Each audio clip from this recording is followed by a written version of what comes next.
अर्जुन वनवास।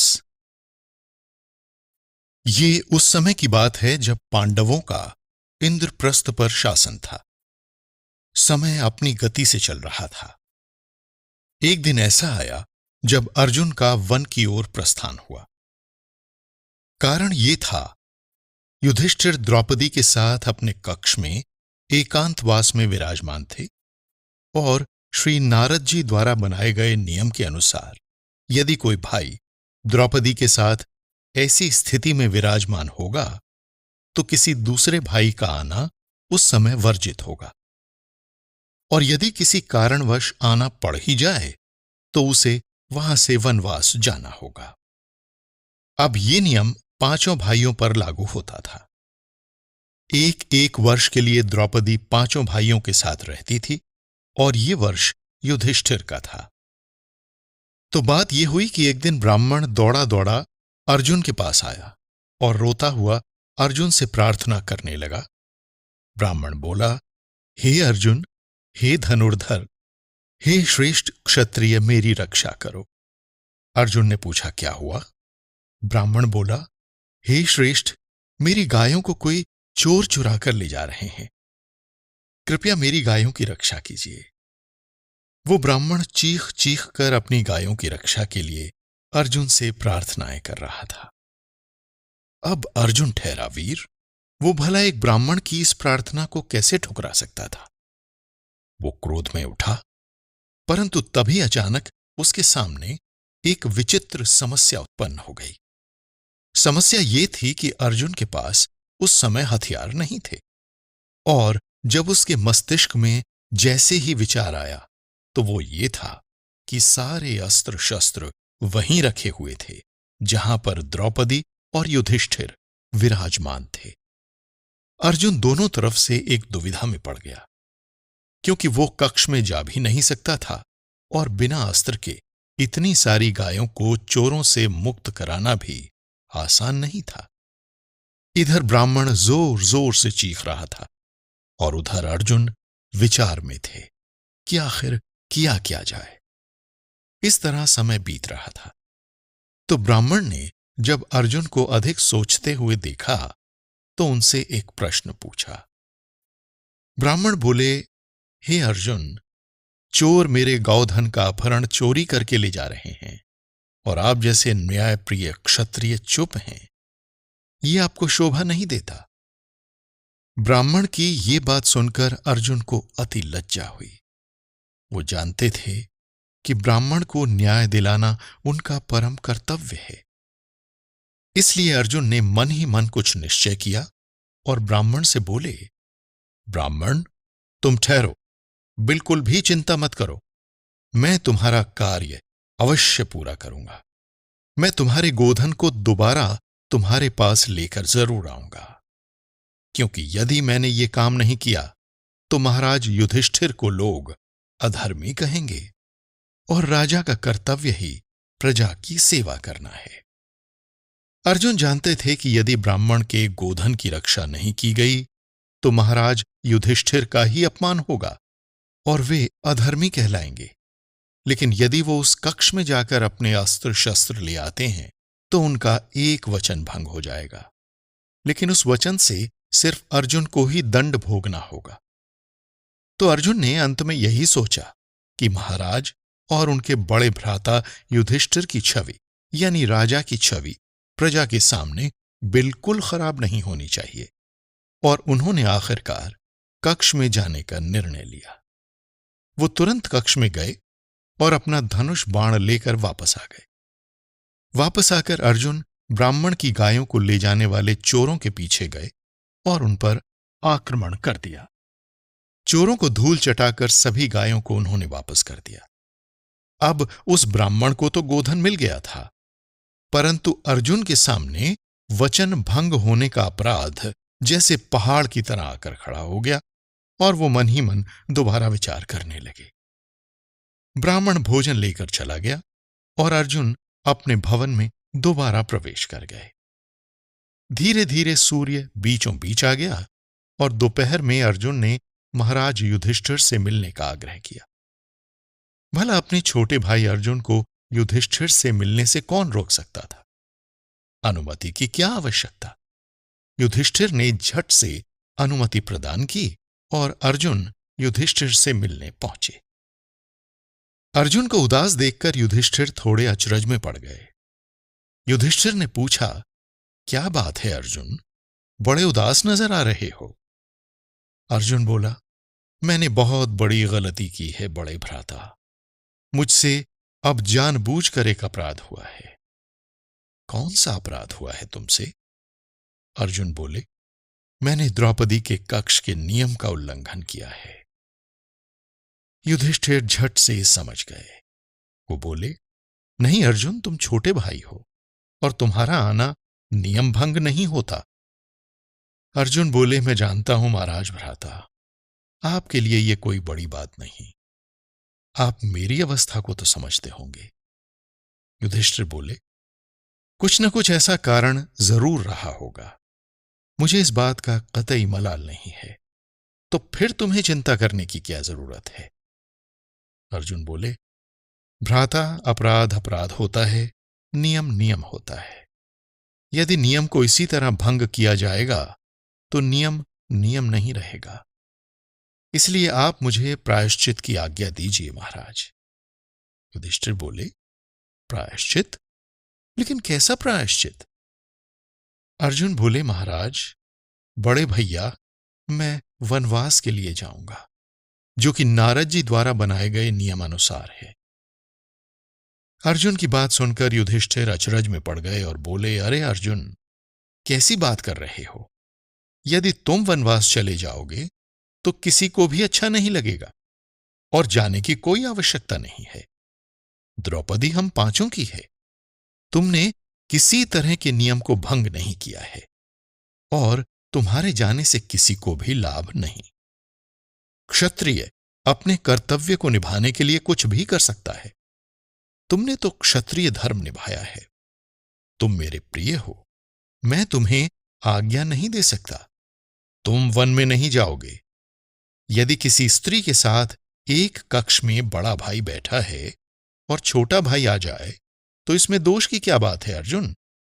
बल्कि दोष तो तब होगा जब एक छोटे भाई के समक्ष एक बड़ा भाई अचानक आ जाए। धर्म का नाश वहां होगा। अतः वनवास का विचार बिल्कुल अपने दिमाग से त्याग दो। परंतु अर्जुन नहीं माने। अर्जुन के मन में नियम तोड़ने के वचन को निभाने की मानसिकता थी। वो बोले, बड़े भैया, धर्म आचरण में कभी बहानेबाजी नहीं चलती और ना ही कभी करनी चाहिए। ये मैंने आप ही से सीखा है। यदि हमने कोई नियम या वचन लिया है तो भले ही हमारे प्राण हमें त्यागने पड़े, हमें वो निभाना ही चाहिए। मैं शस्त्र छूकर और सत्य को साक्षी मानकर कहता हूं कि मैं कभी अपने सत्य से विचलित नहीं होऊंगा। परंतु आप मुझे मेरे वचन को तोड़ने के लिए प्रतिबद्ध न करें। मुझे वनवास जाने की आज्ञा दीजिए। मैं अपना कोई भी कार्य आपकी आज्ञा के बगैर नहीं करूंगा। आखिरकार मजबूरन युधिष्ठिर को अर्जुन की बात माननी ही पड़ी और उन्होंने अर्जुन को आज्ञा दी, अर्जुन, तुम अवश्य जाओ। यदि तुम्हें अपने धर्म की रक्षा का ये मार्ग दिखाई देता है तो अवश्य जाओ। हालांकि कोई नहीं चाहता, लेकिन मुझे इस बात का गर्व भी है और हमेशा रहेगा कि मैंने तुम्हारे जैसा भाई प्राप्त किया, जो अपने वचन के लिए कुछ भी करने को तत्पर है।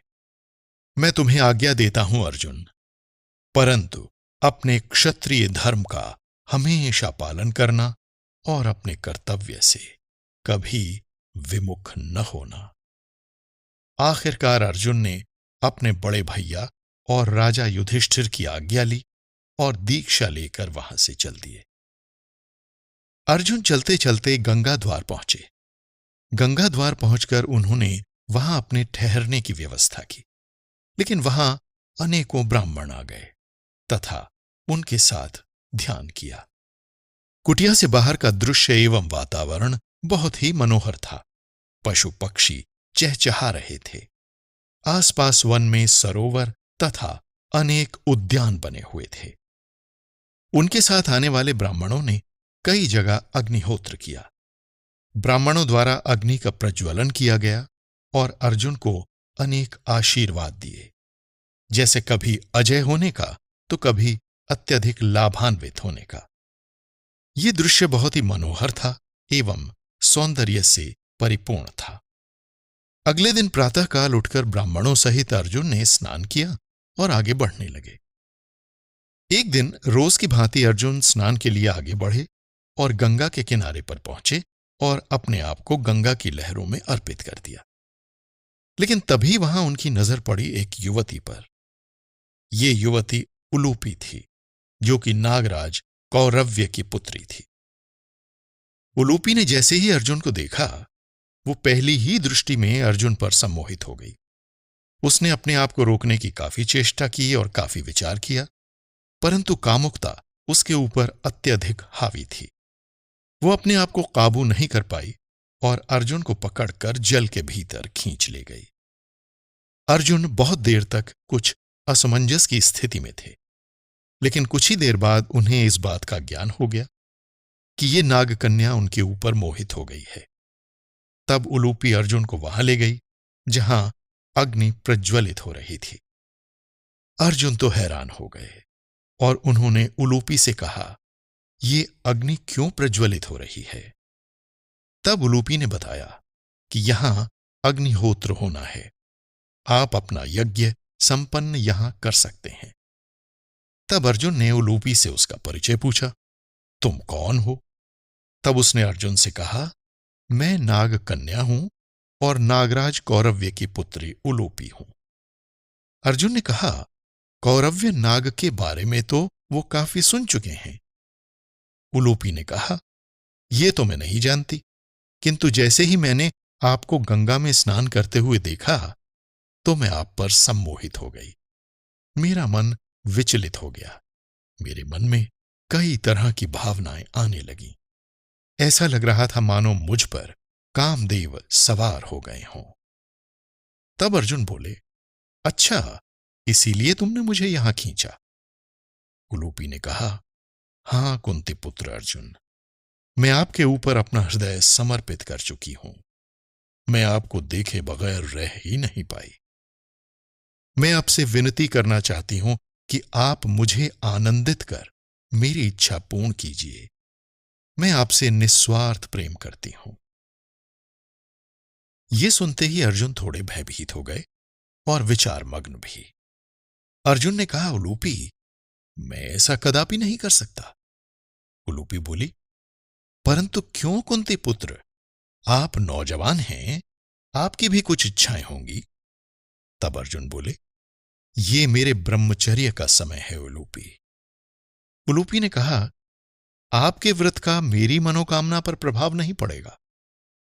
तब अर्जुन ने कहा, धर्मराज युधिष्ठिर जो मेरे बड़े भैया हैं, मैं वचनबद्ध हूं। उलूपी ने कहा, परंतु आप मेरी इच्छा तो पूर्ण कर ही सकते हैं। अर्जुन ने कहा, मैं भी तुम्हारी इच्छा पूरी करना चाहता हूं। उलूपी ने कहा, फिर क्या आपत्ति है?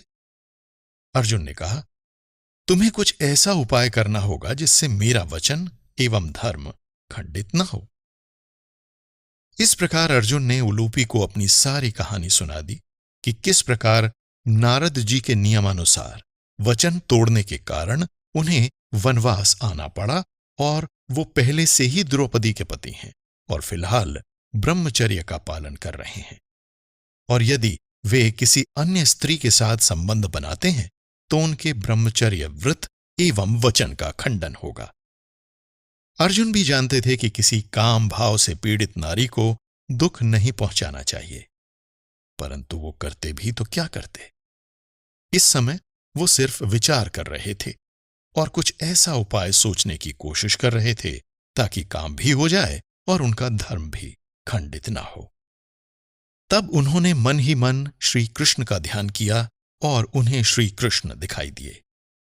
नारद जी भी उसी समय मुस्कुराते हुए उनके विचारों में आ गए।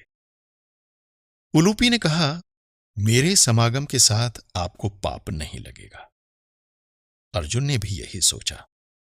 तब अर्जुन ने कहा, ठीक है, मैं तैयार हूं। उलूपी ने कहा, हे अर्जुन, मैं तुम्हें अपने पति के रूप में वर्ण करती हूं। व्रत का संबंध केवल महारानी द्रौपदी से है, अन्य सभी उस संबंध से मुक्त हैं, इसलिए देर न करो। अर्जुन के पास भी इस समय मानने के सिवा अन्य कोई रास्ता नहीं था। अर्जुन भी उलूपी की ओर मोहित हो गए और उसे बड़े स्नेह से देखने लगे। उलूपी की तो जैसे मनोकामना ही पूर्ण हो गई हो। उसके हर्ष का ठिकाना नहीं रहा। उसे तो मनवांछित फल मिल गया था। तभी एकाएक अर्जुन और उलूपी दोनों एक दूसरे की ओर बढ़े और एक दूसरे में समा गए। कुछ देर बाद अर्जुन उलूपी से अलग हुए और कहा, मैं भी तुम्हें अपनी पत्नी के रूप में वर्ण करता हूं और कल मुझे यहां से जाना होगा। तब उलूपी ने अर्जुन को वहां से जाने के लिए, जहां से वो उन्हें लाई थी, वहीं छोड़ने का वायदा किया और कहा कि वे सर्वदा अजय रहेंगे। इस प्रकार उलूपी ने अर्जुन को किनारे तक दोबारा छोड़ दिया और अर्जुन आकर विचार मग्न हो गए। उन्हें अपने विचारों में श्री कृष्ण मुस्कुराते हुए दिखाई दे रहे थे, जो ये संकेत था कि ये सब जो हो रहा है ये बहुत ही बेहतरीन के लिए है। जैसा कि इससे पहले भी अर्जुन को हमेशा श्री कृष्ण उनके विचारों में आकर कहा करते थे। यही कारण था कि अर्जुन ने भी वनवास जाना उचित समझा, क्योंकि इसी वनवास के दौरान ही आने वाले समय में नया अध्याय लिखा जाएगा जो पांडवों का होगा। अर्जुन को श्री कृष्ण हमेशा अपने स्वप्न में मुस्कुराते दिखाई देते थे। हमेशा से ही अर्जुन को श्री कृष्ण ने विचारों में यही बताया कि तुम्हारी ये वनवास यात्रा आने वाले समय में तुम्हारे लिए बहुत ही बेहतरीन साबित होने वाली है। ये तुम्हें अनेक पुत्र देगी और इसके साथ साथ एक अत्यधिक बहादुर पुत्र भी देगी। अर्जुन भी जानते थे कि ये सब श्री कृष्ण का किया धरा है और ये सिर्फ एक रहस्य है। अर्जुन भी समझ गए थे कि अंतिम पड़ाव में उन्हें एक पुत्र की प्राप्ति होगी और बस इन्हीं विचारों में उन्होंने अपनी यात्रा आगे की ओर आरंभ कर दी।